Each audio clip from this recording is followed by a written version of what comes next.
जनाब खुसूसी नशियात में एक बार फिर से आपको खुशामदीद कहते हैं। गुफ्तगू का सिलसिला आगे बढ़ाएंगे। शाहिद कियानी साहब हमारे साथ मौजूद हैं, उनसे ज़रा शाहिद साहब ये एक सवाल मेरे जहन में ये भी आ रहा था कि सुब्रमण्यम जयशंकर जो हैं वो मैंने अपनी इब्तदाई में बात बोली थी कि पाकिस्तान के ख़िलाफ़ हर्जा सराई करने में और पाकिस्तान को पूरी दुनिया के अंदर बदनाम करने में कोई भी फोरम अपने हाथ से जाने नहीं देते। और अभी जैसे कुछ अर्से पहले 2-3 साल पुरानी बात है, ग़ालिबन 1 या 2 साल पुरानी बात है, जब उन्होंने गोवा के अंदर समिट का इजलास मुनक्किद हुआ था तो होस्ट नेशन की तरफ से पाकिस्तान पर इल्ज़ामात लगाए गए थे। अब पाकिस्तान में भारतीय किसी रिप्रेजेंटेटिव का, अब वो वज़ीर ख़ारजा हों, अभी तो वज़ीर ख़ारजा ही आ रहे हैं वफूद की सतह पर, लेकिन एक तवील अरसे के बाद भारत का कोई रिप्रेजेंटेटिव पाकिस्तान की सरजमीन पर आ रहा है। आपको क्या लगता है, is there any going to कोई ब्रेक थ्रू होगा इस पे? देखिए जी, मैं तो ये समझता हूँ कि देखें, मैं बताऊं, सर्द जंग के अंदर कोल्ड वॉर जब थी जी, तो अमेरिका और सोवियत यूनियन, आप तो देख लें कि वो साइड पे जंगें भी जारी थी, वियतनाम भी था और अब अफ्रीका के अंदर भी छोटी छोटी जंगें जारी, सबको पता था उनके पीछे किनका हाथ है। लेकिन उसके बावजूद साइड लाइंस पर जनीवा हुआ, हेलसिंकी हुआ, वो मिलते थे सोवियत लीडर्स भी और अमेरिकन प्रेसिडेंट भी, और आपस में बात भी करते थे, क्योंकि उनको पता था कि एटमी ये पावर्स भी हैं, कोई मसला मसाइल ना खड़ा हो जाए, ठीक है ना। और ये इसमें लोगों को, जो दुनिया के वाले लोग थे, उनके जो ममालिक हैं, उनको ये एक तहफ़्फ़ुज़ मिलता था कि हाँ भाई, ये आपस में बातचीत कर रहे हैं, डायलॉग जारी है, कोई मसला मसाइल ऐसा नहीं होगा। ये 62 की क्यूबन मिसाइल क्राइसिस के बाद ही शुरू हुआ था। यहाँ पर पाकिस्तान का, मैं समझता हूँ उनका यहाँ आना, ठीक है जी, मैं इतना हॉरोस्कोप तो मेरे सामने नहीं है, उनका आना मैं समझता हूँ कि पॉजिटिव चीज है। यहाँ पर आकर वो क्या होता है कि हमारी क्या बातचीत उनके साथ होती है नहीं होती, मैं समझता हूँ कि ये भी एक पॉजिटिव चीज है, क्योंकि बेहतर तो ये होगा, मैं ये समझता हूँ। देखिए, मुझे नहीं पता कि क्या अब जो हमारी पाकिस्तान इंडिया की या जो भी छोटी मोटी अंडरस्टैंडिंग है, क्या वो बातचीत करेंगे कि नहीं, पता मुझे नहीं है। लेकिन मैं ये समझता हूं कि अगर आ जाना, ये भी एक पॉजिटिव स्टेप है इंडिया की तरफ से। हालांकि उन्होंने, हमारे वजीर खारजा साहब जब गए थे गोवा में, तो उन्होंने बातचीत नहीं की थी, कोई अकलमंदी नहीं। लेकिन बताऊं कि दुनिया पाकिस्तान को भी ऐसा ही करना चाहिए, आपको लगता है या नहीं? ये फेवर में नहीं है पाकिस्तान के? देखिए, किसी फेवर में बातचीत ना हो, जी जी बिल्कुल नहीं, मैं नहीं समझता। देखिए, मैं कोई ऑफिशियली मैं प्रीवी नहीं हूं टू दी जो इंफॉर्मेशन है, लेकिन मैं ये समझता हूं कि दोनों ममालिक चाहेंगे। देखिए, मैं अपनी ओपिनियन देता हूं कि कोई ब्रेक थ्रू हो, कोई बातचीत हो।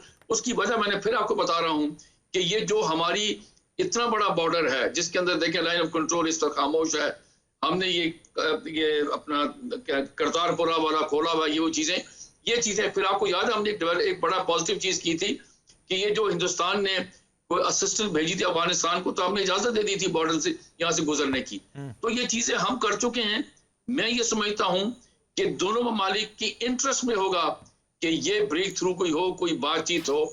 जहां तक हिंदुस्तान की टेररिज्म के पीछे जो उनके मसले, हमें पता है हमें यह क्या है, तो यही वक्त होगा आपको बताने का कि ये काउंटर प्रोडक्टिव पाकिस्तान का भी तो बड़ा क्लियर स्टांस है ना। पाकिस्तान ने भी तो इस बात को कहा हुआ है कि जब तक आप ये आर्टिकल 270 और 35A को रिवोक नहीं करते हैं, अनटिल अनलेस आपसे कोई बात नहीं होगी। और इसके बाद, इसके निफाज के बाद जो भारत का मौकिफ है वो भी क्लियर हो, कहते हैं जनाब अब तो बात करने का फायदा ही नहीं है, हमने तो बात ही कश्मीर के इशू पर करनी थी, लेकिन अब हमने उसकी जो कानूनी हैसियत थी उसी को खत्म कर दिया। गैर कानूनी तरीके से, गैर आईनी तरीके से सल्ब किया गया, उनकी आजादी को सल्ब किया गया। लेकिन जो भी किया, अब वो कहते हैं मैं बात ही नहीं करनी आपसे। देखिए जी, मैं आपको इतना बताऊं, मैं बात आपसे इत्तेफाक करता हूं, लेकिन देखें, कश्मीर के डिस्प्यूट में तीन हैं पार्टीज, ठीक है, फरीक, कश्मीरी खुद, हिंदुस्तान और पाकिस्तान। जब तक हिंदुस्तान पाकिस्तान बातचीत नहीं करेगा, इस मसले का हल किसी तरफ जा नहीं सकता। आपको खुद भी पता है, मुशर्रफ साहब के जमाने में हुआ, उससे पहले हुआ, बस डिप्लोमेसी थी, वो सारी इसी की तरफ थी। अब ये कहते हैं कि जी ये नहीं होगी, तो आप देख लें जब इलेक्शंस हुई हैं इंडियन ऑक्युपाइड कश्मीर में, बीजेपी को बड़ी बुरी मार पड़ी है। हालांकि उन्होंने कोई कसर नहीं छोड़ी खराब करने की। जम्मू को ज्यादा सीटें दे दी बजाय कि कश्मीरी को, जहां की आबादी ज्यादा है, लेकिन उनको मार पड़ी है, ये मैं बता दूं। ये बहुत बड़ा सेटबैक है उनके लिए। और वहां पर देखें, नेशनल कांग्रेस वालों ने, उमर अब्दुल्ला साहब ने भी कहा है कि जी हम इसको रिवर्स करने में वक्त लगेगा स्टेटहुड का। तो मैं ये समझता हूँ कि ये जो उन्होंने किया है वो काउंटर प्रोडक्टिव है। इसका उनको कोई एडवांटेज नहीं मिलेगा। देखें ना, मैं एक छोटा सा सवाल करता हूँ, आप वो कहते हैं कि ये इशू नहीं है, इशू नहीं है तो जो 5 लाख फौज रखी निकाल लें, फिर देख लें आपका क्या बनता है आपका। तो ये उनके लिए मसले मसाइल हैं, वो भी इससे निकलना चाहेंगे, इसमें से निकलना चाहेंगे। उसके लिए पाकिस्तान के साथ बातचीत किए बगैर ये मसला हल नहीं हो सकता। और आपको लगता है कि समिट में दो तरफा हो सकती है बात या नहीं? पॉसिबिलिटी है, मैं कुछ कह नहीं सकता, पॉसिबिलिटी है। ठीक है अलमास साहब, आपकी क्या राय है इस सारे मामले के अंदर? देखें, पाकिस्तान का क्लियर एक स्टांस भी है, मौकिफ है कि भाई आपने कश्मीरियों के हुकूक सल्ब किए हुए हैं। आप आज से नहीं, एक तवील अरसे से वहां पर रियासती दहशतगर्दी कर रहे हैं। भारतीय फौज वहां पे बड़ी तादाद में 5 से 7 लाख की जो फौज वहां पर आपने डिप्लॉय की हुई है। हर 2 कश्मीरी पर आपने एक भारतीय फौजी को वहां पर तैनात किया हुआ है। वहां पर जेनोसाइड किया जा रहा है, वहां पर जोग्राफियाई सूरत हाल को तब्दील किया जा रहा है, वहां पर जो कश्मीरी हैं उनको हटा के जो पंडित हैं उनको बसाने की कोशिश की जा रही है। आप तमाम चीजें आपने कर ली हैं, लेकिन जब तक आप ये आर्टिकल 35 से 270 इसको रिवोक नहीं करेंगे, हम आपसे बात नहीं करते। हम उस वक्त तक आपसे, इंडिया का पॉइंट ये है कि जनाब अब हमें बात ही नहीं करनी आपसे, क्योंकि जिस मकसद जिस इशू पर बात करनी थी, हमने कानूनी, गैर कानूनी, आईनी, गैर आईनी, बजोरे ताकत किसी ना किसी तरीके से रियासती दहशतगर्दी करके हमने उस पर कब्जा कर लिया, काबिज हो गए। तो आपको लग रहा है कोई ब्रेक थ्रू होगा सर? जी, मैं जैसे कि शायद कियानी साहब ने जिक्र किया कि डिप्लोमेसी के अंदर कुछ भी जो है वो खारिज इम्कान नहीं होता, दुरुस्त, कुछ भी मुमकिन है। लेकिन अगर हम कुछ मारूजी हालात अगर सामने रखें तो मेरे नजदीक, मेरी जाती राय है, गलत भी हो सकती है कल को, अगर यहाँ पे चाइना भी है, रशिया भी है, डिप्लोमेसी अगर काम करती है, हो सकता है कोई किसी को कन्विंस करने में कामयाब हो जाए। लेकिन मुझे नहीं लगता कि दो तरफा सतह पे कोई पेशरफ्त हो सकती है। उसकी बुनियादी वजह, एक तो इंडियंस जो हैं वो ये समझते हैं कि इस वक्त पाकिस्तान को अंदरूनी तौर पे कुछ मसाइल का सामना है, जैसे मईशत है या जो सियासी यहाँ पे बेचैनी है जी। तो उनके हाथ से हमेशा ये तस्वुर है कि हम किन के साथ बात करें। एक तो ये कॉन्टेक्स्ट उनके ये पस मंजर में हमारे रहना चाहिए। दूसरा, इस वक्त क्योंकि इंडिया एक बड़ी इकोनॉमी है, अपने आप को एक पावर के तौर पे प्रोजेक्ट कर रही है, पूरी दुनिया की नजरें उनकी तरफ हैं, तो वो शायद ये समझते हैं इस वक्त के एक कमजोर हुकूमत या एक कमजोर दुश्मन के साथ हम बात करके कोई इंसेंटिव हमें बात करने की जरूरत नहीं है। मैं इसको जियो पॉलिटिकल और पावर इक्वेशन के अंदर मैं इस इक्वेशन को देख रहा हूं। में आप देख रहे हैं, बिल्कुल ठीक है। तो मुझे नहीं लगता कि वो आप उनके रवैये, उनके बयानात, वो चाहे इंडियन प्राइम मिनिस्टर हो, चाहे फॉरेन मिनिस्टर हैं, उनका लबो लहजा आप देखें, एक गरूर है उनके अंदर, वो तकब्बुर में बात करते हैं, वो एंगेजमेंट चाहते ही नहीं है, वो नहीं समझते कि इनको कोई इंसेंटिव मिलेगा। लेकिन पाकिस्तान को एंगेजमेंट करने से क्या फायदा होगा सर? वही वाली बात है ना, दो तरफा ताल्लुकात होने चाहिए, बिल्कुल टॉक्स होने चाहिए। दुनिया में जब जापान के 2 शहरों पर अमेरिका बम गिरा सकता है तो उसके बाद वो लोग अगर बात कर सकते हैं तो फिर ऑब्वियसली हर कोई बात कर सकता है, सारी चीजें हो सकती हैं। लेकिन उसको पाकिस्तान को क्या फायदा है? देखिए जी, ख्वाहिश और हकीकत में फर्क है। देखिए, हमारी ख्वाहिश तो हो सकती है कि हम जो है वो ताल्लुकात बेहतर रखें, लेकिन ये बुनियादी तौर पे ये मैं पावर इक्वेशन में बात करूंगा कि जो डोमिनेंट प्लेयर जो है किसी भी रीजन के अंदर, एक पावरफुल, वो अपने हमसायों को, जो दूसरे ममालिक हैं, उसको मतलब उसके ऊपर सबॉर्डिनेट उनको रखना चाहता है, उसको डोमिनेट करना चाहता है। ये मेंटेलिटी है इंडियंस की इस वक्त कि वो इस खित्ते के या साउथ एशिया में एटलीस्ट वो डोमिनेट करें, ठीक है, और वो डिक्टेट करें इस रीजन की जियो पॉलिटिक्स को और जियो इकोनॉमिक्स को। पाकिस्तान इस स्टेटस को एक्सेप्ट करने के लिए तैयार नहीं है। मैं प्योर पॉलिटिकल और प्योर पावर इक्वेशन को मैं एक्सप्लेन करने सर, मैं थोड़ा ना ये दो तरफा ताल्लुकात के वाले से या तिजारत के वाले से जरा डिटेल में पढ़ भी रहा था। मैं जरा शाहिद साहब से भी इसका जवाब लूंगा। शाहिद साहब, ये बताइए, पाकिस्तान और भारत की सरहदें मिलती हैं, पाकिस्तान और भारत अजली दुश्मन है, आज से नहीं तवील अरसे से लड़ते चले आ रहे हैं, कई जंगी हो चुकी हैं। तो सर, यही सूरत हाल फिर चाइना और भारत की भी तो है चाइना और भारत के भी एक कॉन्फ्लिक्ट है उनका भी, वो कॉन्फ्लिक्ट भी उनका चला आ रहा है, वो कॉन्फ्लिक्ट भी, वहां पर लड़ाइयां भी होती हैं। एक एरिया है जिसको नो वेपन जोन कहा जाता है, मेरे नाम जहन से निकल रहा है, वहां पर भी उनकी लड़ाइयां हुई हैं और वहां पर भी मार पड़ी है भारतीय फौजियों को। लेकिन उसके बावजूद उनकी जो ट्रेड है वो पाकिस्तान और चाइना की ट्रेड से बहुत ज्यादा है। इसकी क्या वजह है सर? बिल्कुल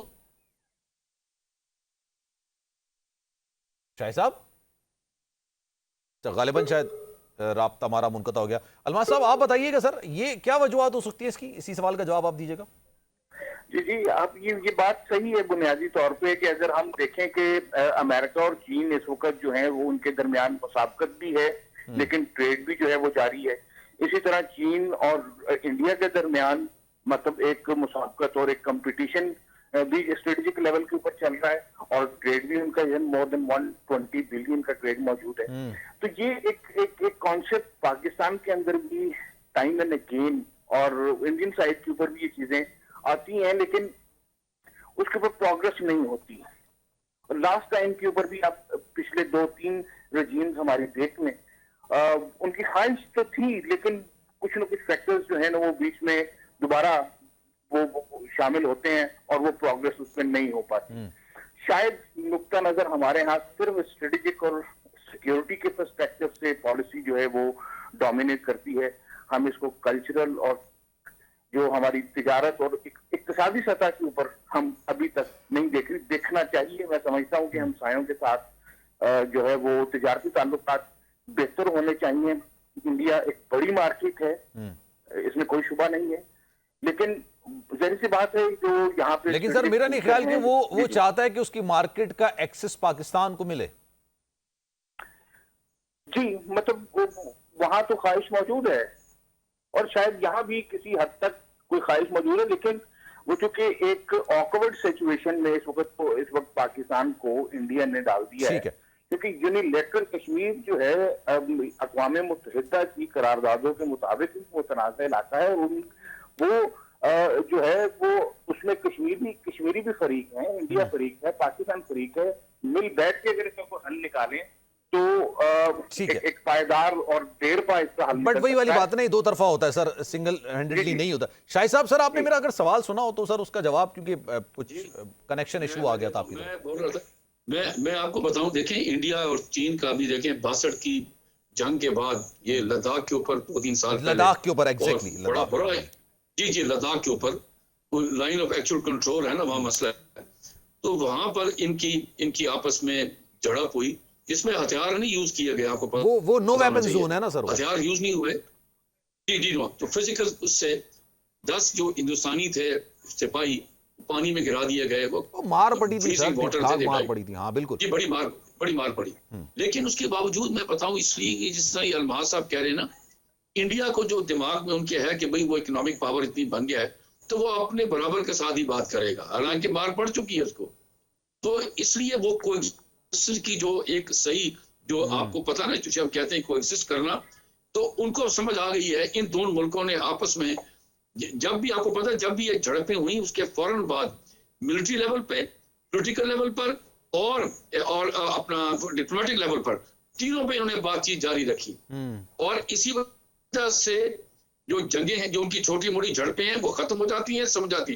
$1 ट्रिलियन की तकरीबन इनकी ट्रेड है। ठीक है सर। सॉफ्टवेयर चाइनीज है और सॉफ्टवेयर चाइनीज है इंडियन, और हार्डवेयर अपना इनका है चाइनीज का। बिल्कुल, ये दोनों आपस में मिलकर ट्रेड है। ट्रेड ठीक है। Thank you so much sir. Shahid Kiani साहब हमारे साथ मौजूद थे चाइनीज ग्रुप इंडिया में। Thank you so much sir. Almas Naqvi साहब हमारे साथ मौजूद थे। आप दोनों शख्सियात का बहुत शुक्रिया। वैसे दुनिया में अब बातचीत, दो तरफा ताल्लुकात मईशत की बुनियाद पर होते हैं। आपको माशी तौर पर अपने आप को काफ़ी ज़्यादा स्ट्रॉन्ग करना पड़ेगा, तो हर मुल्क आपसे बात करने के लिए तैयार हो जाएगा। एक ब्रेक लेते हैं जनाब,